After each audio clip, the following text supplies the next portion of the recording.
ইসমাইল গাজী আপনি লিখেছেন, সম্প্রতি বাংলাদেশে অবস্থিত একাধিক বিদেশি দূতাবাস রংধনু প্লাগ প্রদর্শন করে এর ছবি তাদের ফেসবুক পেজে পোস্ট করে সমকামীদের সমর্থন করেছে। বিষয়টাকে আপনি কিভাবে দেখেন?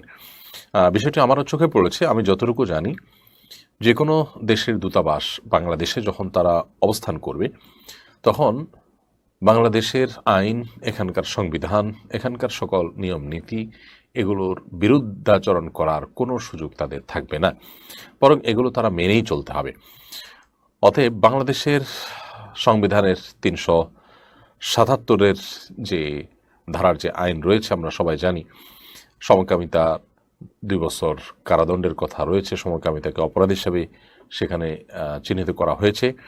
অতএব সেই সমকামিতার সপক্ষে রংধনু প্লাগ প্রদর্শন করা, সমকামীদের প্লাগ বা পতাকা প্রদর্শন করা, এটা রীতিমতো দেশের যে আইন আছে সেটাকে বৃদ্ধাঙ্গুলি দেখানোর শামিল, দেশে আইনের বিরুদ্ধে রীতিমতো বিরুদ্ধাচরণের শামিল এবং প্রকাশ্যে সেটা বিদ্রোহের শামিল। বিধায় এটা বাংলাদেশে থাকা কোনো এমবেসি আসলে করতে পারে না। যারা করেছেন তারা অবশ্যই অন্যায় করেছেন, অপরাধ করেছেন, তাদের প্রায়শ্চিত্ত হওয়া উচিত এবং এ ধরনের দুঃসাহস তাদের করা উচিত নয়। এদেশের সংখ্যালঘু মানুষের চিন্তাধারার পরিপন্থী বিষয়কে চাপিয়ে দেওয়ার যে অপচেষ্টা, সেটা সন্দেহাতীতভাবে সন্ত্রাসবাদী মানসিকতা থেকেই হয়ে থাকে।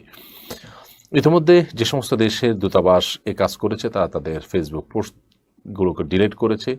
দুর্ভাগ্যজনক বিষয় হলো, সেই একই ছবি আরেকটি শক্তিশালী দেশের দূতাবাস, আমেরিকার দূতাবাস, তারা তাদের ফেসবুক ওয়ালে পোস্ট করেছে। এটি রীতিমতো মাস্তানি ছাড়া এবং রীতিমতো দুঃসাহসিকতা ছাড়া কিছুই নয়।